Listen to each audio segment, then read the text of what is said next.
Tutane Sri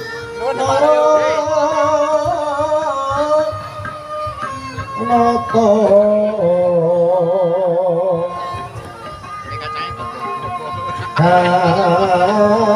Tekaping Pasuwan Tanjo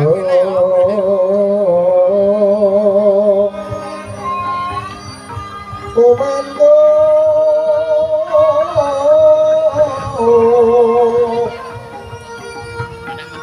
Sangyon Mangarso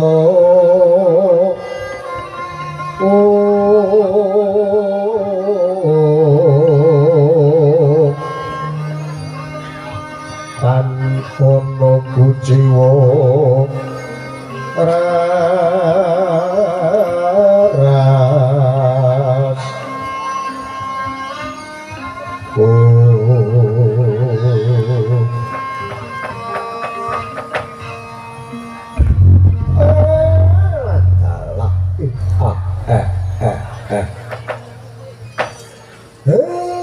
mangkir minta sinuwun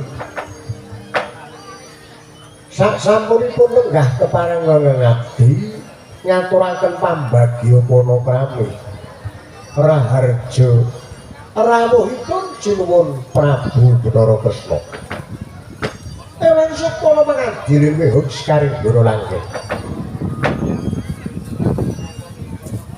pamujine Kakang Semar Pratakana nganggadhen Purnama Sandikala kajaba saiku puja pangestanaku katon ngarsane Kakang Semar Badranaya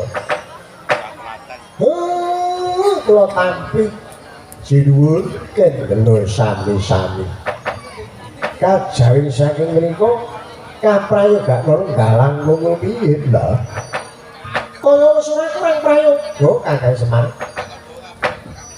Ndara Arjuna semanten ugi kula ngaturaken pambagya panakrami raharja rawuhipun wonten ing Klampis iya Kakang Semar Pratakana Sandikala kajaba saka iku puja pangestanaku wae katon ngarsane Kakang Semar kula cadhong asring kalih kula pundi kendelo sami-sami kajawi saking menika kaprayogakna lenggalan mung rumiyin Gus kaya wis ora kurang prayoga Kakang Semar Ndara Setyaki semanten ugi ngaturaken pambagya panakrami raharja rawuhipun Ndara Setyaki wonten ing Karang Kadempel pangestune Kakang Semar Sandikala kajaba saka iku puja pangestanaku matur ngarsane Kakang Semar kula tampi kendelo sami-sami kajaring saking menika sinuwun wonten kersa kados pundi sinuwun Prabu Bathara Kresna rawuh wonten ing Karang Kadempel katon anggenipun sumengta pengawak Bajra Katitik riwerba tunggul wonten muka datan kemarangan ngosak dodot bumlarak datan kemarangan ing setaken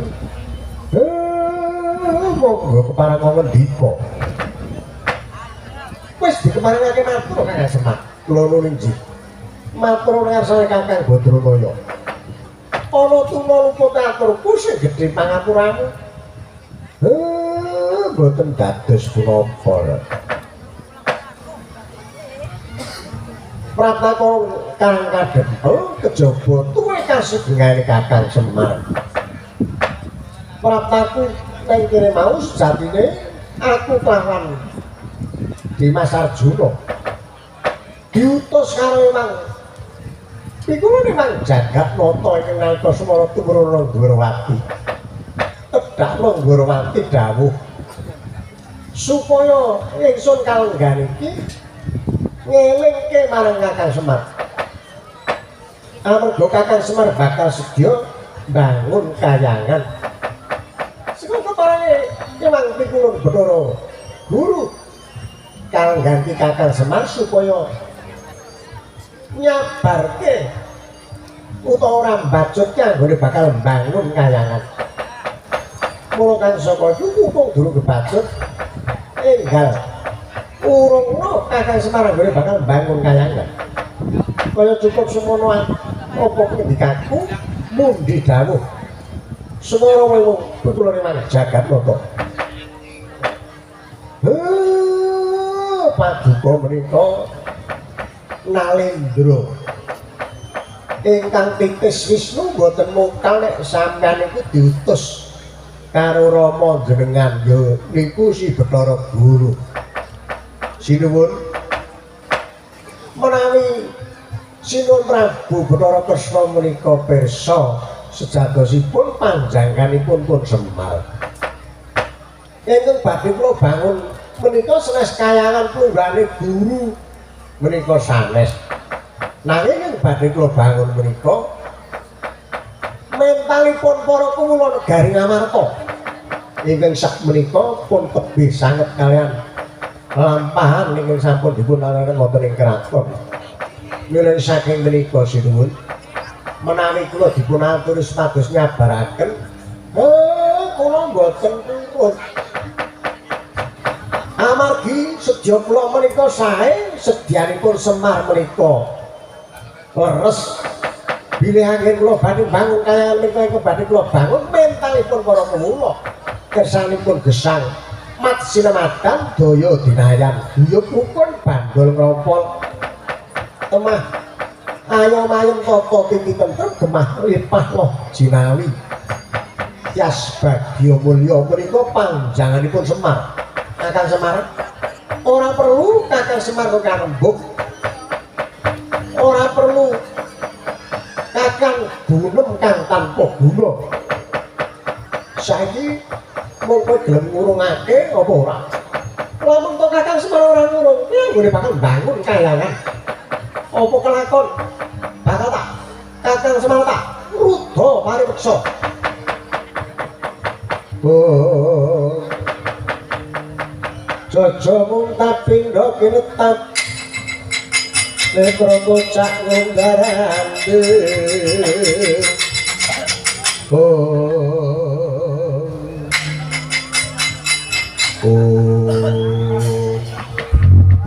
Wektu tak jaluk ku mangsuli ratu sing ora ngerti tata krama. Ya ning sing ati-ati ya, Gong kuwi bendaramu. Bendara kuwi nek kena diajeni. Oh kaya ngene kok arep njaluk kon ngajeni. Sinuwun sadurunge aku matur akeh ngaturke pambeba. Raharja tekamu ngarep kadempel. Pamujimu ora sandikala. Lah kok dadi kowe ora basa. Alah, basa kuwi nek wong apik wong penemumu kaya ngono kok mbasani. Saiki ngene wae. Kowe mau lah arep ngrudha paripeksa karo Semar. Semar iki ngluwe tak suntikke nggih. Lah arep ngagong main-main saiki. Nek arep ngrudha paripeksa mungsuhmu dudu Semir. Nek musuhmu Bagong. Oh ngono. Bagong aja lani-lani. Sinuwun Ndrawati kuwi degel Siti Mandra. Mas ora peduli. Iki Pranggara tak belani matur nuwun kok malah kowe ora narimake karo Kakang Semar. Ora narimake lho. Bapakku iki dialog gugup tak badhe. Kok arep dirangket. Saiki rawe atas malang-malang butuh. Nek sapa sing arep gagarke anggone kakek Semar bangun kayangan wong lekas dhewe kok kon leren. Sing ora trima mungsuhe Bagong.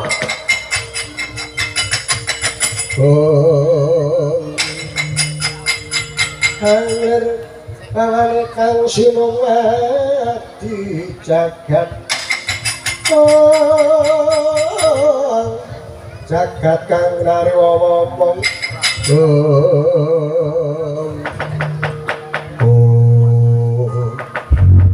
jagat Dewa Bathara Bagong Wonten dawuh deres Kyaki. Iya dasar nyoto. Raharja rawuhipun. Prana Sambikala. Kowe arep wani karo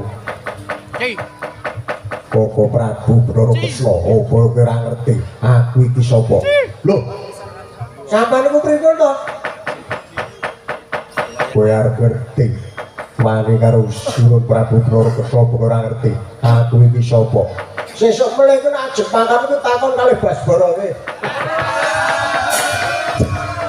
Jakokane sampeyan niku napa karo jenenge dhewe kok lali. Sampeyan ora ndoro Kyaki to.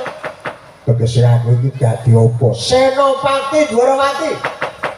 Lepok koncane Koko Prabu Bathara Kresna Setyaki sing bakal nregalangi. Wah, lha kok nggih. Wani bangsa aku. Apa sing tak wedeni? Yen mengkono, ayo metu jaba. Pripun? Metu jaba. Wah, repot. Ora sembrono lho kok. Tak toyo ngono. Lah ajeng medal jaba ning sarung. Mang medal teng ngalun-alun. Nggo sik kok iki ning lapangan SD nang alun-alun. Ora metu nang lapangan. Nek kono kok soto sae karo Bakung. Yen mengkono tuku karo alun-alun.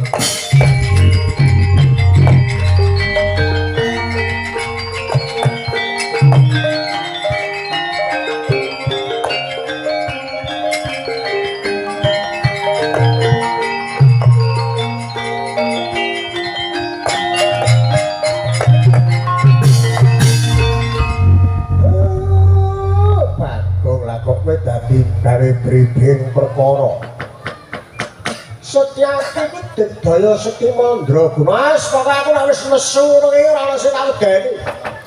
Aja ngomong Semir, aja ngomong Kresna Setyaki Dewa Medun. Ora wedi aku nek ngene dhuwit ya. Bagong lah sembrono. Wah, lah niku ora kemarin dhewe duwe jago to. Ndara Antasena, Ndara Antarja, Ndara Garuda coba do nyandi to iki momong. Wah, lah malah ngentekke bakoku. Wong kene iki do gegerane malah do udut-udutan. Wah, jan wah. Ora iki to. Wah, kula nglinting bedene aja mak ditanjak-tanjakke. Bagus, mang mriki wah niku ten gegerane malah sampean kete ribu. Wah, ono apa kok? Lah sampean ku malah mendo udut nang gure ngetake bakoku. Bako jaluang. Jaluang apa? Lah metuku boten. Lah apa? Nyolong. Ora kacek. Ono apa bakok? Wah. Irunge sing metuku ku sendrek. Wonten gegeran ngene kok malah do. Wah, leset. Dan semua kamu kan menika mau rak wonten setinggil Binaturata. Menapa wonten ing Karang Kadempel meniku wonten rawuhipun Sinuwun Dwarawati, Ndara Janaka, Ndara Setyaki. Badhe mbangkalaken kakekne Semarang nggih bari bangun kahyangan. Dumadakan kula boten trima wong bapak lajeng dirangket. Menawi saking mriku Gus mangke Ndara Antasena kedah paring pambiyantu dhumateng Bagong menawi mungsuh Ndara Setyaki. Oh ya aja matir. Maju. Wah, maju ku pripun lha mangke nek kula bonyok.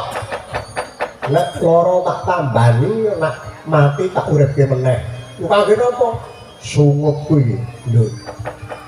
Mbok sakniki mawon diperes. Kaya apa wae diperes. Oh nggih, ning mangke sampean biyantu kali Bagong. Aja kuwatir tak biyantu. Bagong kowe wis gawe bribih perkara. Ndara Antarja, Ndara Antasena, Ndara Garuda keparing-paring pambiyantu dhumateng Karang Kadempel menika nggih Gus. Iya Pak. Aja kuwatir tak biyantu Pak.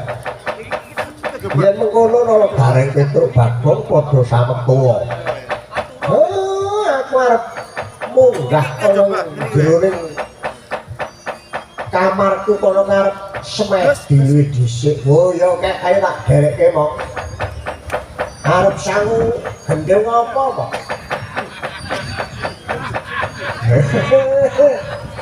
Sing wis biasa bae. Mergo nek ora manut mburi sesuk ndak ora bayaran. Aja padha kegliyongan ngene nggih, Pak.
Oh